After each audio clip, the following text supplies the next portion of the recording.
Good evening, and thank you for joining us for this special Faith Nation featuring stories around the world. From the CBN studio in Washington, I'm Tara Mergener.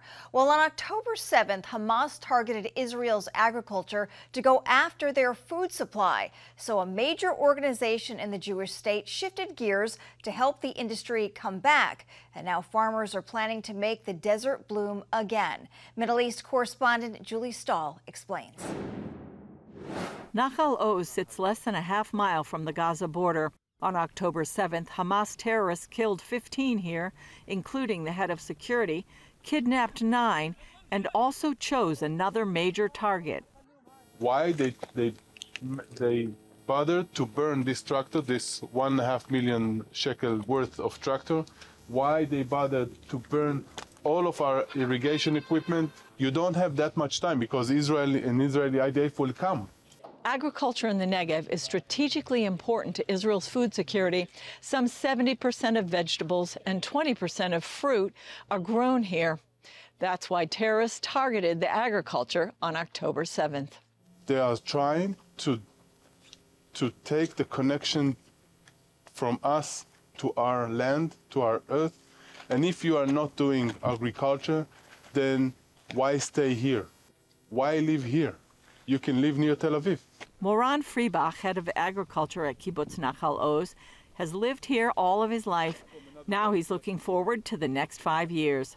I see only the potential, and I see only work that I have to do in order to rebuild everything and to put everything back into place better. Not only back as it was, better. That's my mission.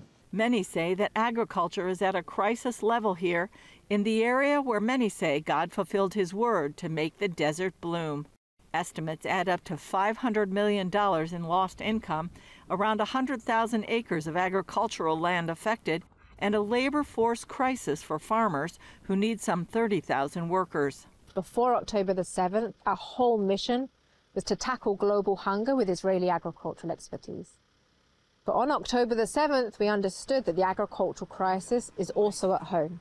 And so we pivoted almost immediately. That led Danielle Abraham of Volcani International Partnerships to initiate Project Regrow Israel. We spoke to our partners in the field across the Western Negev, the farmers, the regional councils, and we said to them, what do you need? And these people had undergone massive trauma.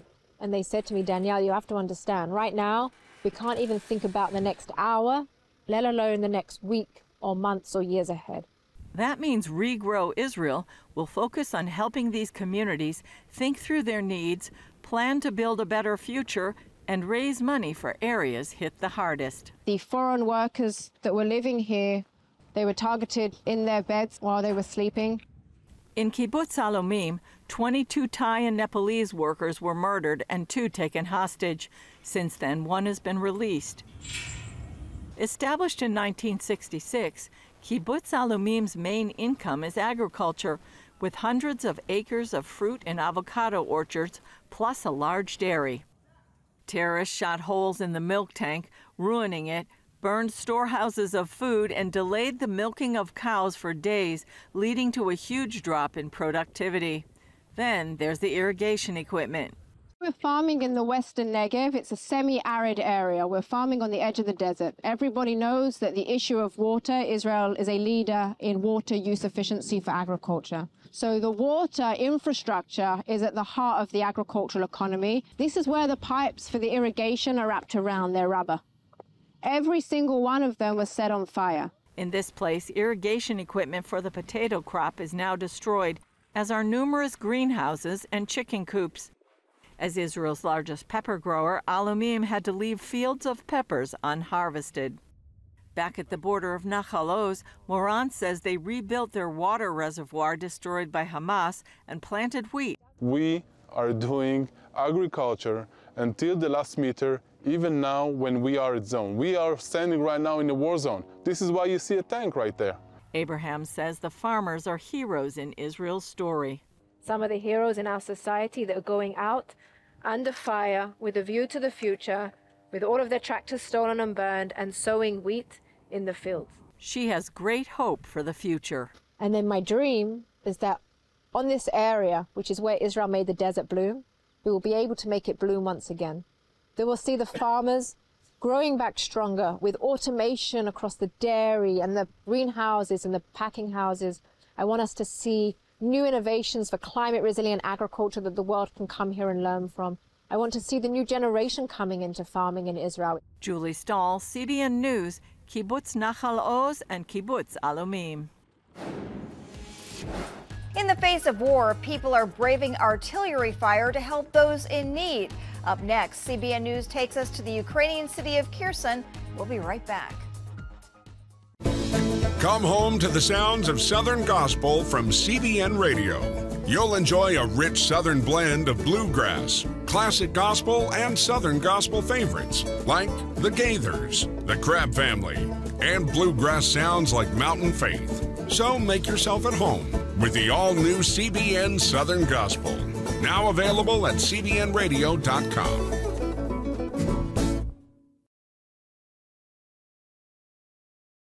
Watch breaking news, in-depth exclusive stories and programs, from health to entertainment, you won't find anywhere else. CBN News, a perspective you can trust. Enjoy credible news reporting from around the world. Discover inspiring programs and stories of hope, all in one place from a Christian perspective. CBN News, because truth matters. Download the app today. Life. It's meant to be lived fully. Jesus said it. I came to give you life. Life to the fullest. Life in your family. Life in your finances. Life in your body, mind, and spirit. Life in your everyday.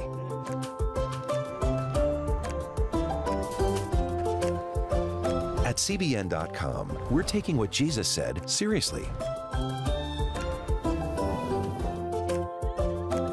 We're here to help you discover life. Life. Live it fully. CBN.com.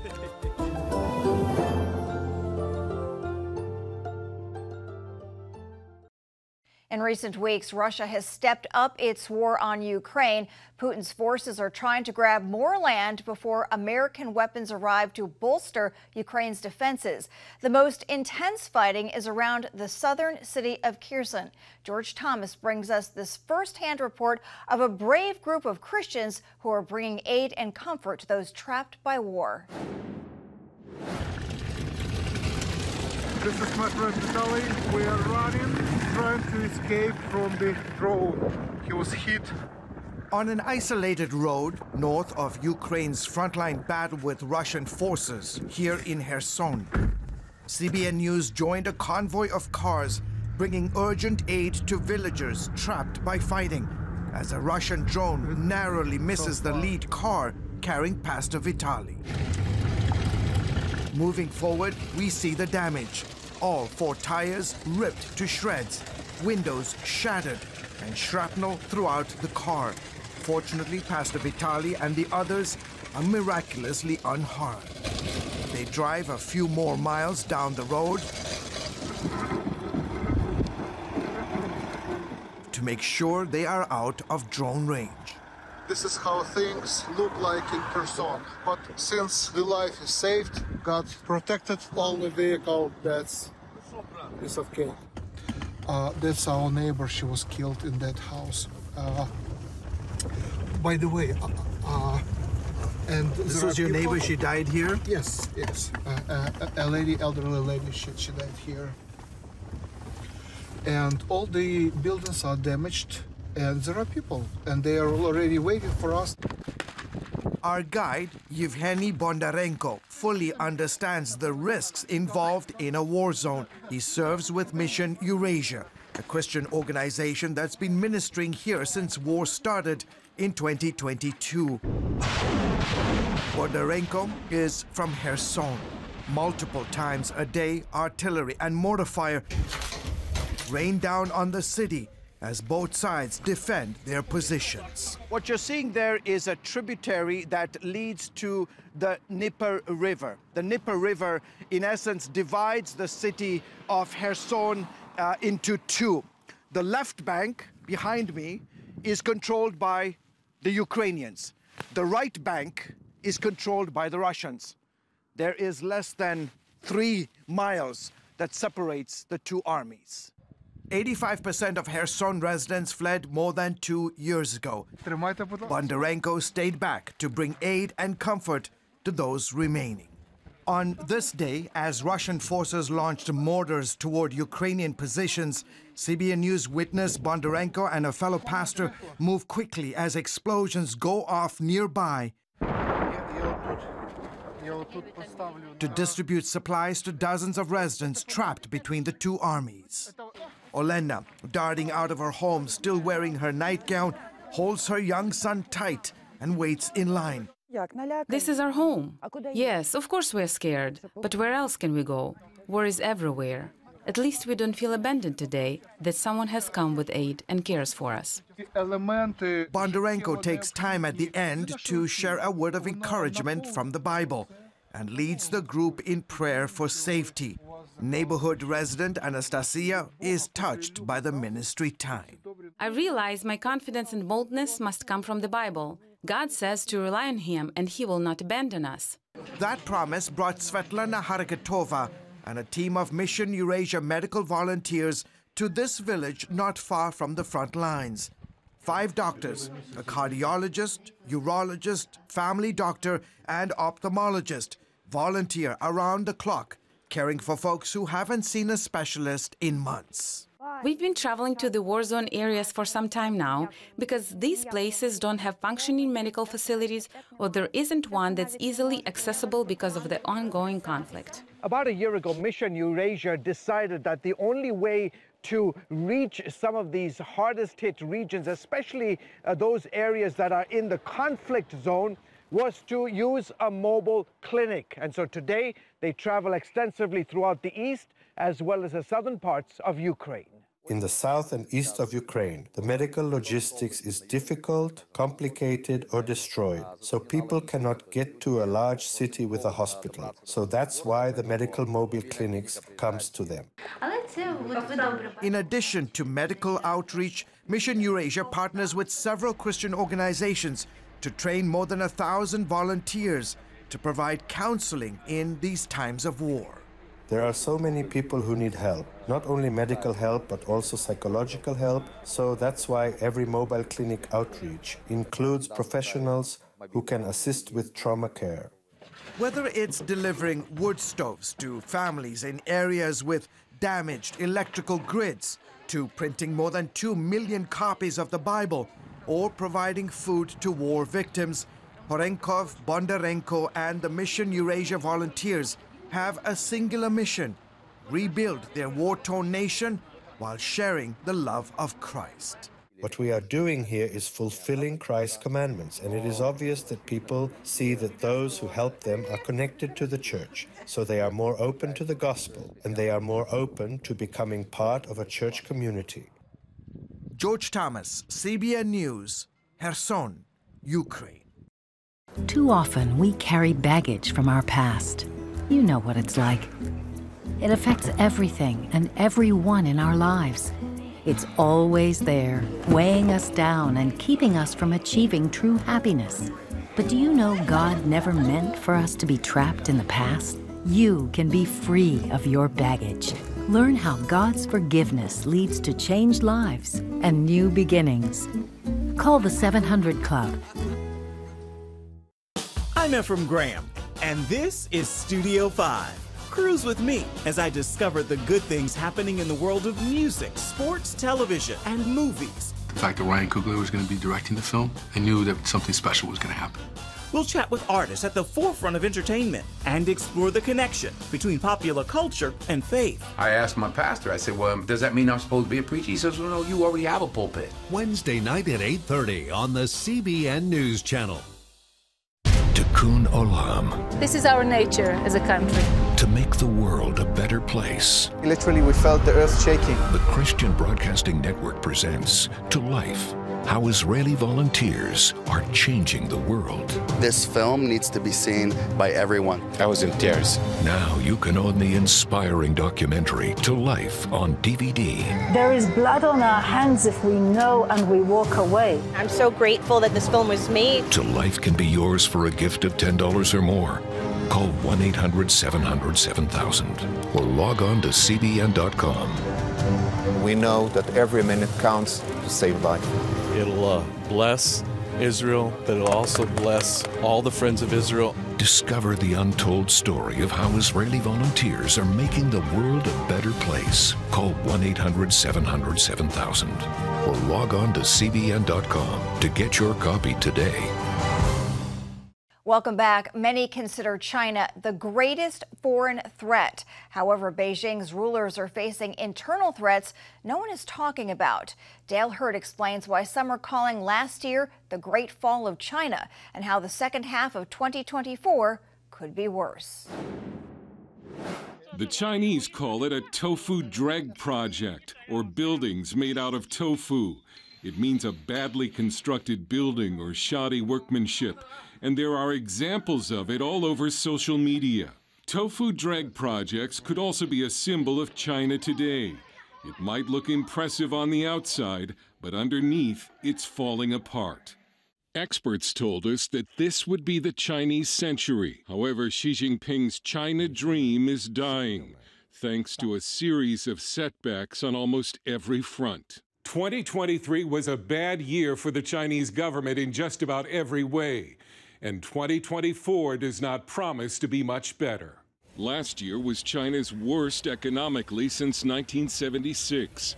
A study that the government tried to suppress found that almost 1 billion Chinese may be living in poverty. There are a lot of things that are going wrong that are fixable, but fundamentally there are more things going wrong that aren't fixable. Josh Birnbaum at the Foundation for Defense of Democracy says international businesses and capital are continuing to flee China because staying has become too risky. Companies are increasingly seeing the writing on the wall in China. The environment is no longer conducive to open business, going from $100 billion in foreign direct investment to negative $11 billion over the last 7 quarters is just remarkable. Youth unemployment is so high the government has stopped reporting it. Increasing numbers of youth have given up on the future and are lying flat, which means to be unemployed and unmarried, basically dropping out. China expert Gordon Chang. China is right now in a state of turmoil. There's a sense of gloom which has pervaded Chinese society. People are saying, this society no longer is what I want to live in. China's demographics are in free fall. Last year, for the first time since the 1960s, more Chinese died than were born. By 2040, China is expected to have more elderly than the entire U.S. population, 400 million. You're having a revolution among young women who are turning their backs on society. And so they're saying, look, I'm not getting married. I'm not having kids. I'm just opting out. China's stock markets lost more than $6 trillion in value in 3 years. China's construction and real estate sector is continuing to crater. On the foreign policy front, China's attempt to intimidate Taiwan before the recent presidential election backfired. Beijing had ramped up incursions into Taiwan's airspace and even launched a missile with a satellite toward Taiwan right before Election Day. The Taiwanese people responded by electing a new president firmly opposed to reunification with the mainland. And this means that Taiwan is moving away from China. Purges in the party leadership and the military suggest Xi fears opposition. Chang believes Xi's only way out is to win a big war. Birnbaum says without a massive political pivot, China faces a grim future. I would think that in the short term, in the next 2 to 4 years, they will muddle, and after that, they will implode. Kind of like pieces of Chinese building materials. Dale Hurd, CBN News. Closing doors on Christians. Up next, a report highlighting the horrors of religious persecution around the world. It's the new Superbook Bible app. It's packed packed with games, activities, and Superbook episodes that you can watch for free. Oh, no! There's trivia, a fun daily devotional, and answers to your Bible questions. Plus, an easy-to-understand Bible the whole family will enjoy. You can even create your own Superbook character. Ta-da! It's the new Superbook Bible app. Free downloads on iTunes, Google Play, and Amazon. Heavenly Father, we do thank you for the work of your Spirit, Lord God, with this movement of getting the Bible, yes, Lord, into public schools.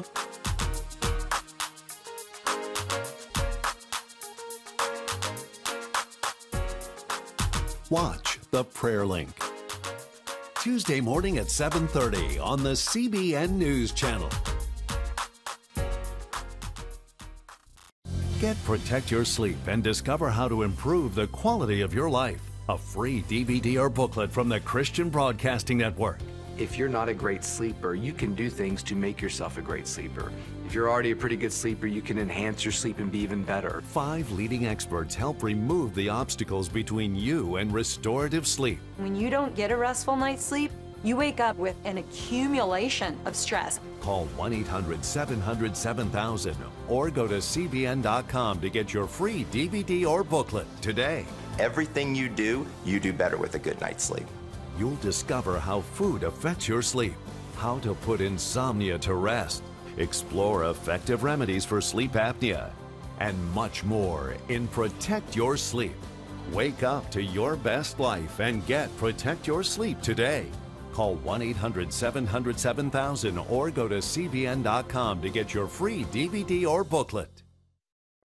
And finally tonight, quoting scripture, sharing a story about coming out of a sinful lifestyle, even protesting progressive culture with silent prayers. In Europe, some Christians are facing jail for expressing their faith.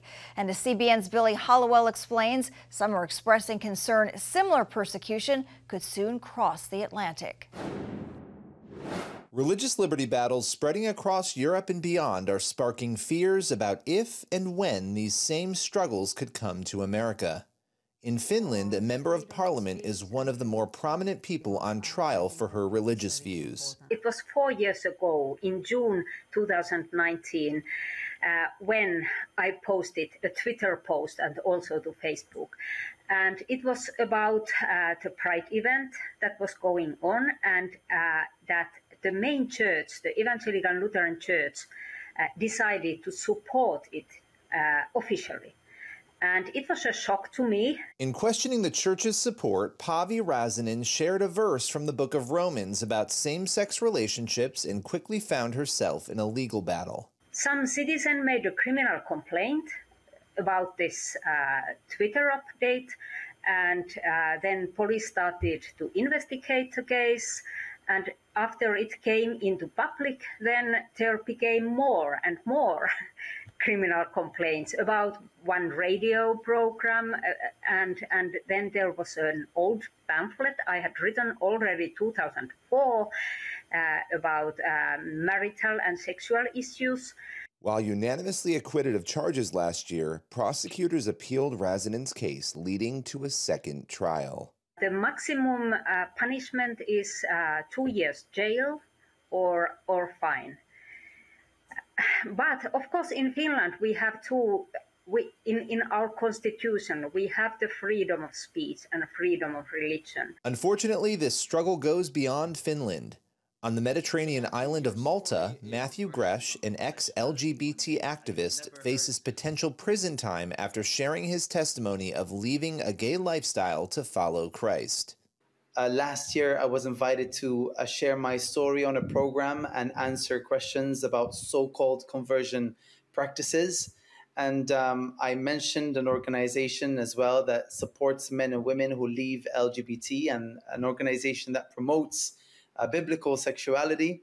Within days, numerous people reported to police that Gresh violated Chapter 567 of Maltese law, which bans advertising conversion therapy. I had to go to the police, and I exercised my right to be silent, and the police press charges against me. Gresh says the potential ramifications could be sweeping. If I'm found guilty, I could spend 5 months in jail, or I could, pay a fine of up to 5,000 euros in Malta just for really exercising my freedom to be a Christian and to support others who want to move away from unwanted LGBT identities or desires, etc. And Andrea Williams with Christian Concern points out how in the UK, abortion clinic buffer zones basically prevent people from assembling, counseling, and even silently praying outside those facilities. And I think it's very hard for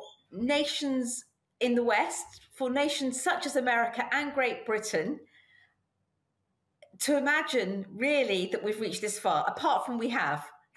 So I think that those that are watching this will think, really, has Great Britain created a space where you are unable to speak quietly, unable even to pray, unable even to walk alongside a woman to explain another way? Consider what happened to UK Army veteran Adam Smith Connor. Last November, officers began questioning him for silently praying outside of a clinic for his own son who had been aborted. So they informed me that they considered that my praying for my deceased son was a breach of the PSPO, that it was an act of disapproval of abortion, although I wasn't manifesting that prayer in any way. And if I hadn't told them, they would have had no way of knowing what I was praying about. It was a silent prayer in my mind. Williams says if Americans don't pay attention, these laws could make their way across the Atlantic. I would like to warn those of you in America to ensure that these initially civil measures that get placed in and around certain buildings, so in and around abortion clinics, then take on a quasi-criminal force. There's also the political pressure that's applied around them. These examples beg the question, could the criminalization of Christianity come to the U.S.?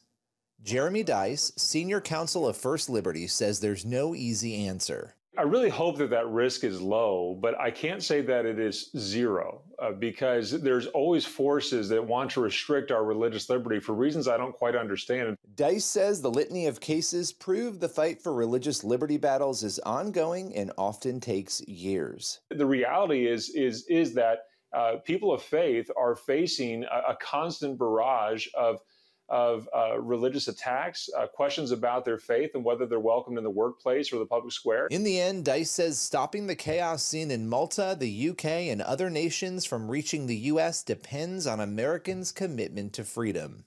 I'm grateful that we have a First Amendment. We have got other laws in place that protect our religious freedom, but it falls to you and I to make sure we're maintaining our vigilance to preserve these freedoms going forward for our next generations. And Americans don't need law degrees to play a role in protecting these freedoms. Prayer, staying informed, and exercising the right to vote are all powerful tools that don't cost anything but time. Billy Hollowell, CBN News. And that's going to do it for Faith Nation. Have a great night.